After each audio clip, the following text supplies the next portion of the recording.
No, yo lo veo usted en ofensiva mediática, está hoy día en El Comercio, está también en Perú 21, Venidas y Medias Tintas. ¿A qué Un se poco debe? nocturna esta ofensiva. ¿A qué se debe? En sin medias ¿A tintas. qué se debe? Claro, cerró con broche de oro. ¿A qué se debe esta...? Se ha No, puesto un poco nervioso porque ha simple- salido con todo, Alan. simplemente se debe a que he sido invitado después de un tiempo. Acá siempre ha sido invitado. Gracias. Realmente. Pero muchas gracias por la invitación. Ahora, vamos a las encuestas. Sí. Me imagino que le deben preocupar. Usted tenía 9% en octubre, tiene 5% ahora. Y si voy un poquito al detalle, tiene 3% en jóvenes, solo 5% en el norte, 3% de jóvenes, que es tan importante hoy en día, 4% en el interior, y si corriesen una segunda vuelta, Keiko le ganaría por 52-17 si fuera contra Keiko. ¿Qué está pasando? ¿Esto es reversible? Bueno, la encuesta dice si las elecciones fueran mañana y dándole valor a esa encuesta, pero las elecciones son dentro de 50 días. De manera que en este mundo volátil, de mucha información y donde recién se están acomodando las ideas en el elector y los candidatos en la conciencia de los ciudadanos, pienso que hay mucho tramo que recorrer. Pero sería un milagro Aguardo, del Marne, ¿no? Subir de 5 a aguardo pasar con de mucha confianza eso. Varias veces lo he visto y estoy convencido que más adelante porque, doctor el García, Perú optará por algo más seguro, más responsable. porque mire, incluso usted no es, cuando dice si su candidato no corriese, ¿por quién votaría? Lo que los anglos llaman el second best. No figura como second best en ninguna lista de ningún candidato que se retirase. Tampoco figura significativamente en la pregunta quién crecerá a futuro. Entonces, ¿no le preocupa esta situación Bueno, tan yo no complicada? soy un analista de encuestas, soy un candidato Pero es que un político formula propuestas. zorro como él solo y Naturalmente, pero creo que dicho lo expresado por usted y analizado por usted, está muy bien, pero esperemos. pero ¿qué está fallando? Tal vez usted está haciendo política del siglo XX, tal vez el meeting no funciona ahora, tal vez su discurso ya no llega a los jóvenes, eso de recitar a Calderón de la Barca es muy bonito, pero me imagino que no tendrán idea de quién es. El mismo Haya, como el otro estaba escuchando el discurso el del 22 de febrero, o sea, lo que estaba, el Santo de Haya, lo que estaba adelantado. ¿Qué está pasando? Incluso hay gente que dice, oye, Alan está haciendo hasta manotazo ahogado, esto de Alan, de Mario Hart, ¿no? Que ir a Haya a verlo al lado de Mario Hart. ¿Qué está pasando con la campaña? Esperemos al 10 de abril, Aldo. Es lo que sugiero y lo que aconsejo. Optimista forro. Total. Víctor Andrés Ponce toma la posta. Doctor García, pero ¿no hay errores que reconocer en este primer tramo de la campaña? Por ejemplo, quienes han intentado hacer aproximaciones sobre su performance señalan, hay un electorado muy joven, casi 60% del país, y Alan García no empata con esa juventud. También se ha dicho, el estilo de Alan García de llenar las plazas, de enardecer masas, ya no va con este mundo de redes y con este mundo de tecnologías. ¿No hay errores que reconocer ahí, doctor? No, seguramente puede haber muchos errores, pero lo consistente es el conjunto de propuestas que se hacen, fundamentadas en cosas que antes se lograron. Y yo estoy convencido que conforme avance la campaña y se acerque el día final, habrá en el electorado un sentido de elección racional que dejará atrás esta etapa de las, diré, dispersiones, de lo llamativo, ¿no? De lo comercial a veces de una campaña electoral. Por ejemplo, hasta ahora me parece que usted no ha logrado hacer clic con el electorado alrededor de esta pregunta. ¿Por qué García quisiera ser 3 veces presidente de la República? ¿No es cierto? Ya fue una segunda vez. ¿Por qué García promete tantas cifras que no logró en su primer gobierno? ¿Qué le respondería a usted a ese tipo de razonamiento? Bueno, a la pregunta concreta respondería que prometo cifras menores a las logradas en el segundo gobierno. Estoy diciendo que el Perú puede y debe crecer 6% con empleo, y como usted sabe, en el segundo gobierno se lograron cifras a veces superiores a 9%, de manera que no estoy prometiendo algo que no se haya hecho antes. Lo que básicamente propongo es una propuesta, un programa que nos permita seguridad integral, no solamente seguridad ciudadana, sino seguridad en la capacidad del Perú de mantener aquello que tiene la población, la clase media emergente, ha logrado cosas en los últimos 15 años que comienzan a ponerse en peligro por el mal gobierno de estos últimos 5 y que necesitan ser reconducidas y relanzadas. Y creo que esa clase media, que es la más influyente y la que genera empleo, estoy convencido que hará la decisión básica y racional, finalmente, de señalar que lo necesario es mantener lo que se ha adquirido y no perderlo en una nueva aventura. Yo quería complementar un poco lo que dijo él. O sea, usted tiene primero un nivel de rechazo muy alto en las encuestas, mucho más alto que otros candidatos.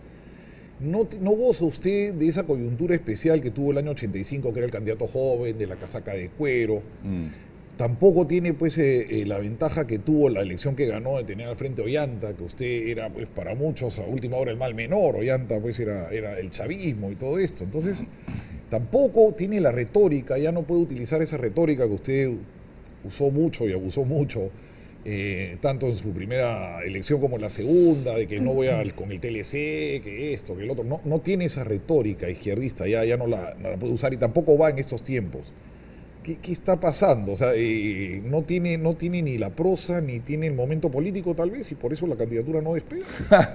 Muchas gracias por su epitafio, sé que es su buen deseo, wishful thinking, pero le digo simplemente lo siguiente: espere, Aldo, espere, y entre tanto hablemos de temas nacionales, no simplemente comentario de encuestas. No, pero lo político es importante. ¿No cree que de repente Cornejo hubiera sido el candidato idóneo? Es posible de haber tenido voluntad de ser candidato. Es posible que Mulder también de haber tenido voluntad de ser candidato. Pero no ha sido un error la alianza. Cumplo mi deber. La alianza, no lo creo. O sea, ¿usted cree que como un deber ha tomado, no lo ha tomado con Además, gusto no con ilusión hacer cosas por la patria, pero cumplir un deber también, que es el deber de mantenerse en el partido. ¿No ha sido un error aliarse con el PPC? Aparte de que el PPC tiene fama de mufa, de traer mala suerte. En absoluto, no. Ese es un comentario, yo creo, injusto. Todo lo que sea unión y concertación. Me pregunto cómo podría ser el gobierno de la patria en los próximos 5 años. Y esa es mi preocupación mayor. La impresión de que es algo antiguo el PPC? No, pienso que la idea de la coalición de adversarios con un propósito superior es algo que le hace bien a la conciencia. De pronto, en esta etapa de la campaña no llama la atención, no es atractiva, convengo con usted, pero una campaña tiene etapas. Y en este tiempo de mucho mayor velocidad, 50 días es un mundo. Víctor Andrés, ¿tú qué opinas? Sí. Bueno, yo, doctor García, yo creo que usted usted es un candidato que generalmente saca a relucir al César lo que es del César, genialidades, cuando tiene al frente un gran enemigo. Y el gran problema de esta elección es que no hay grandes enemigos, porque si usted mira a los candidatos que encabezan las encuestas, excepto la señora Verónica Mendoza, más o menos todos están por el modelo económico, en fin. Borrenchero tal vez no. No, pero entonces, ¿cómo va a hacer usted para resolver esta idea que usted siempre logró desarrollar en la primera fase de la campaña, el contraste entre la candidatura de García con los demás para convertirse en el mal menor, y sobre todo cuando se está presentando este grave problema en el jurado? Pienso que es un problema de esperar que se decante la conciencia de los peruanos. Los veo a los dos totalmente convencidos que las cosas son así y que serán así. Perdonen ustedes que lo diga, con la libertad con que ustedes hacen sus preguntas. Los veo muy convencidos y creo que cometen un error.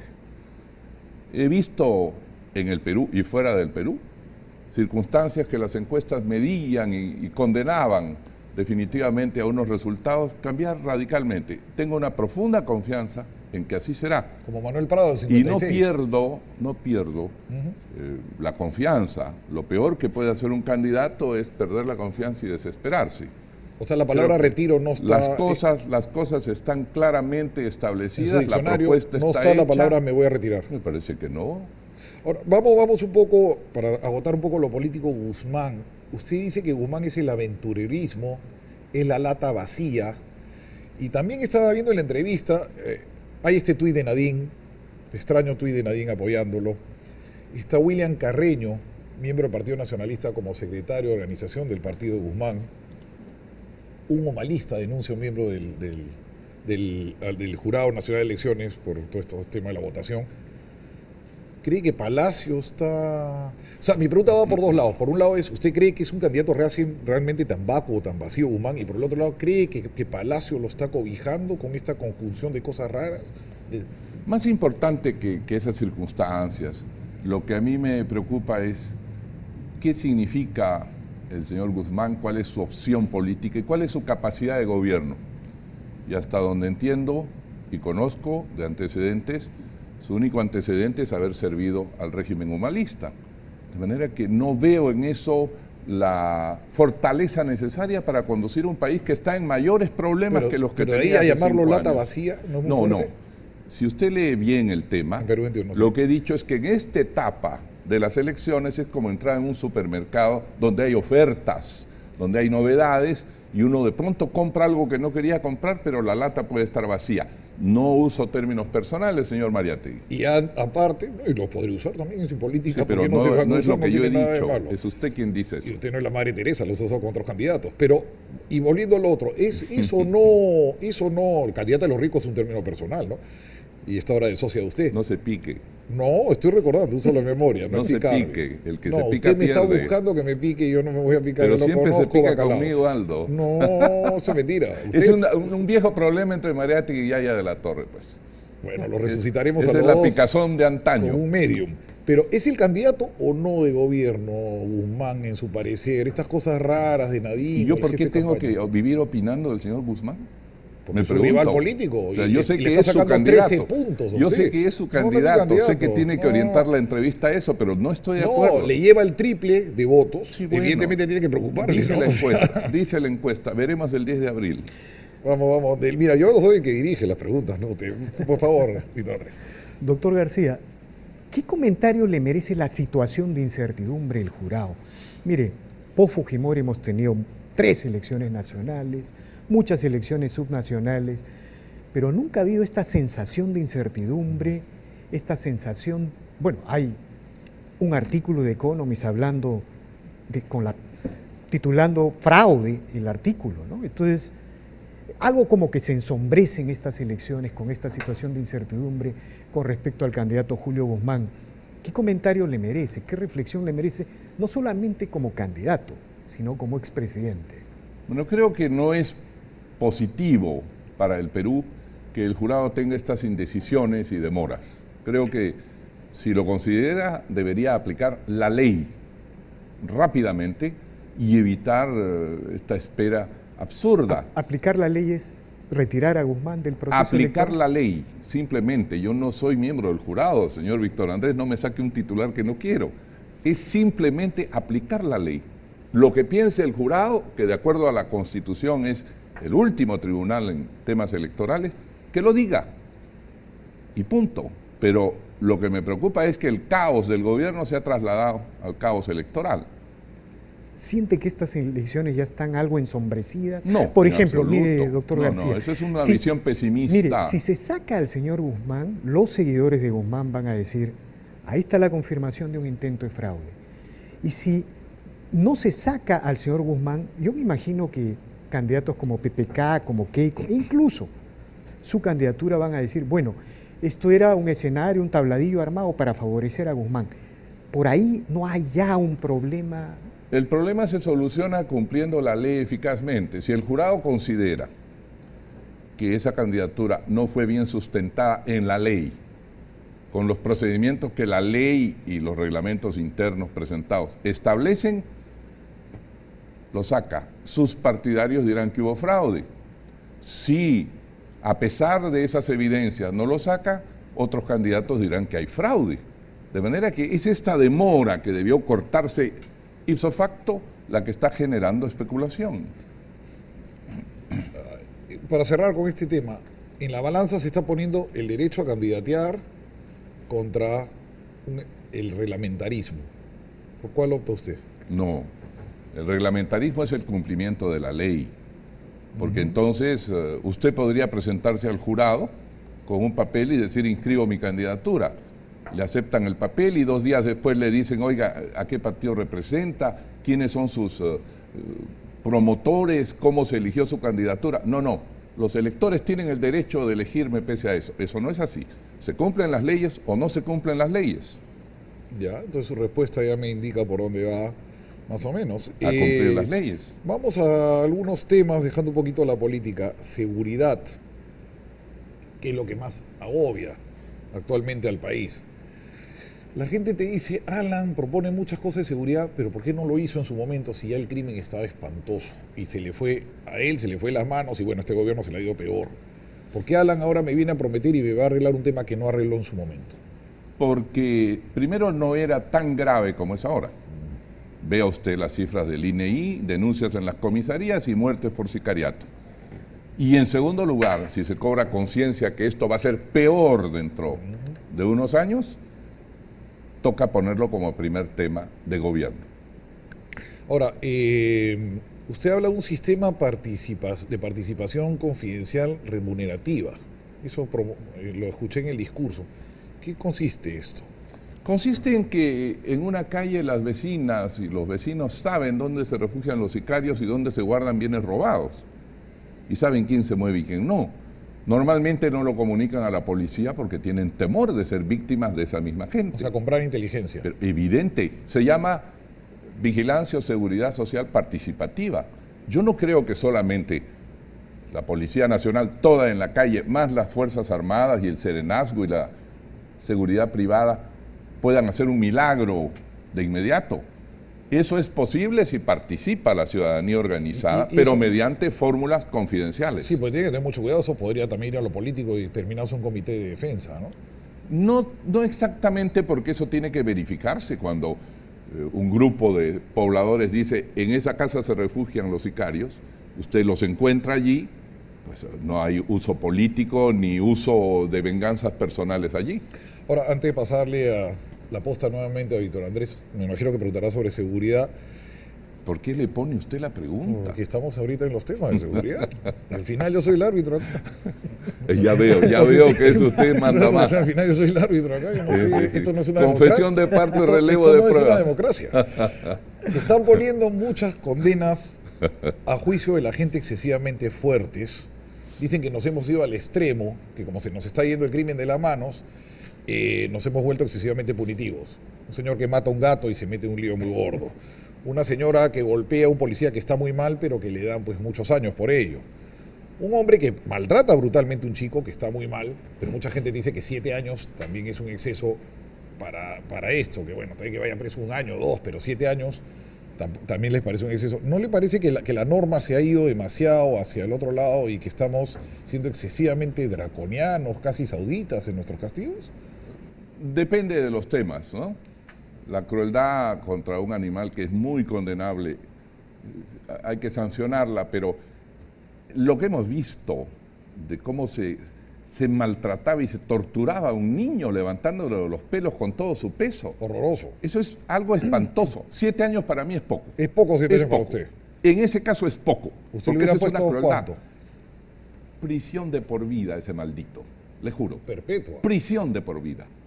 Ese es un desnaturalizado, ese es capaz de violar a su hijo también. No, yo no lo estoy defendiendo, solo digo que no si le hay que parece tener si la pena con el es que abusa de los niños, no. con el que abusa de los niños no hay que tener contemplaciones.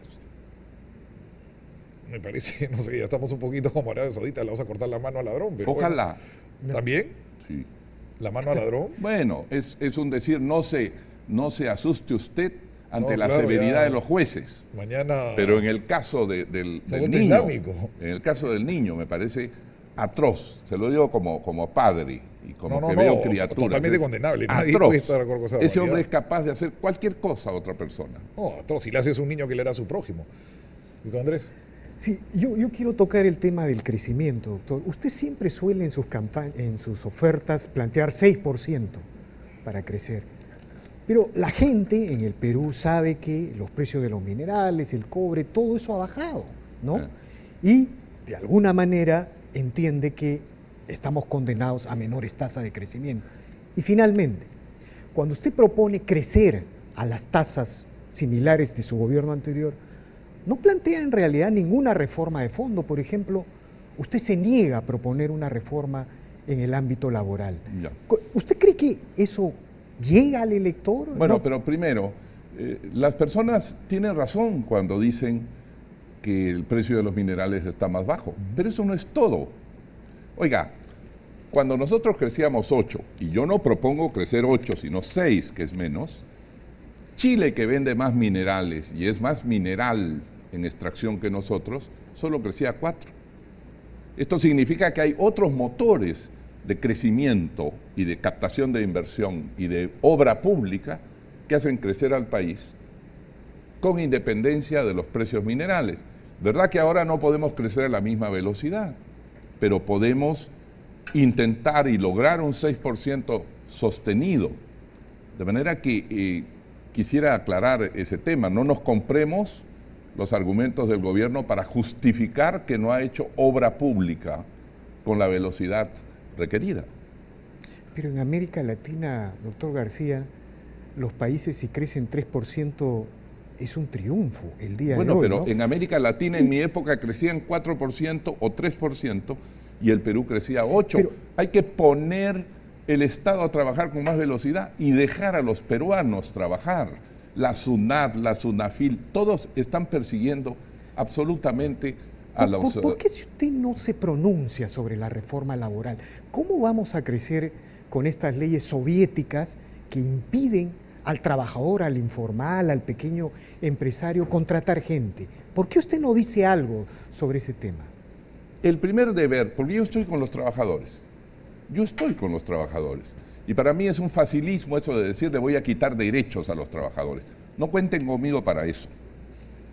Yo lo que tengo obligación es hacer crecer el país y crear empleo, generar las condiciones para que se cree empleo suficiente en el cual los trabajadores puedan optar por este o por otro lugar mejor remunerado.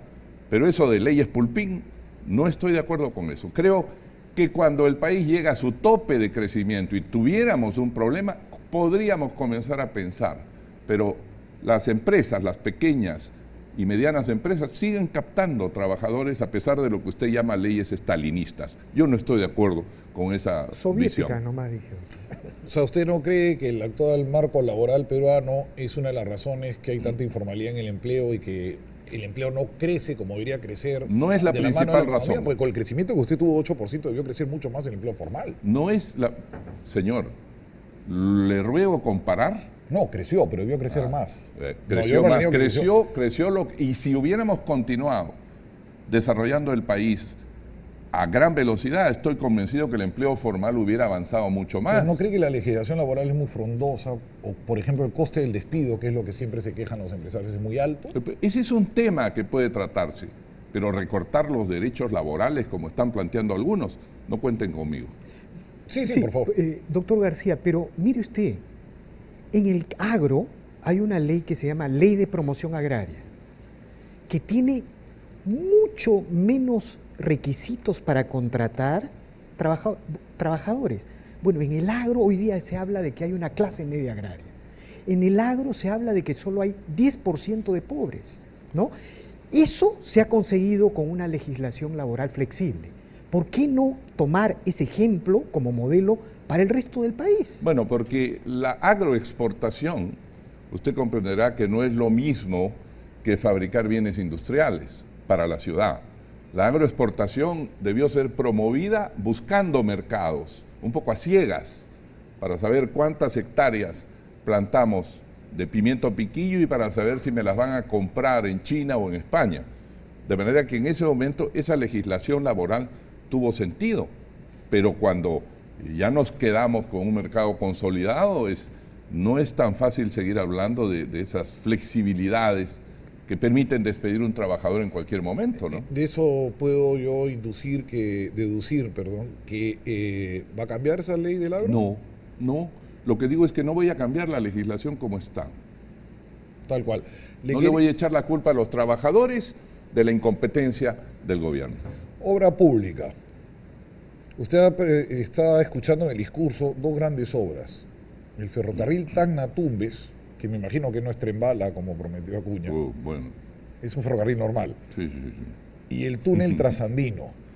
¿Cuánto cuesta cada obra y cree que la podemos hacer si es que no podemos ni siquiera arreglar la carretera central, que es un desastre? ¿Vamos a hacer esas dos obras tan grandes? Bueno, pero, a ver, lo fundamental del gobierno anterior fue poner como legislación la inversión público-privada las concesiones y las obras por impuestos. Por consiguiente, no estoy diciendo que el Estado va a acometer el túnel de Ticlio. Esa tiene que ser una concesión.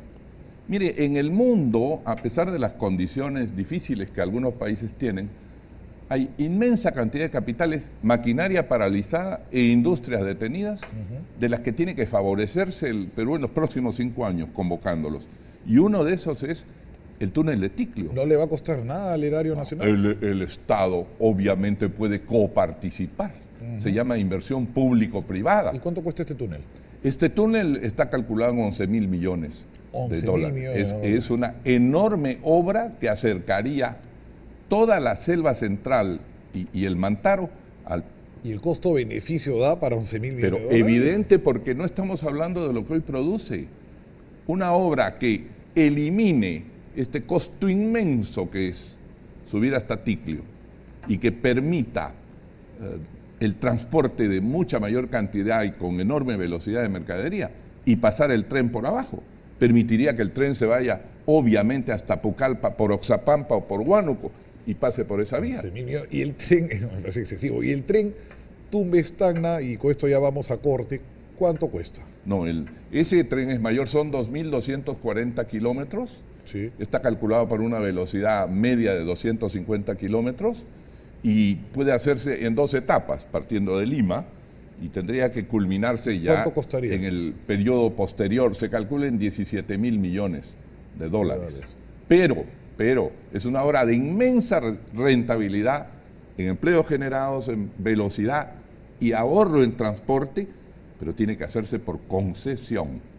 No sé si sería negocio porque los trenes argentinos están quebrados, pero bueno, me pide un corte.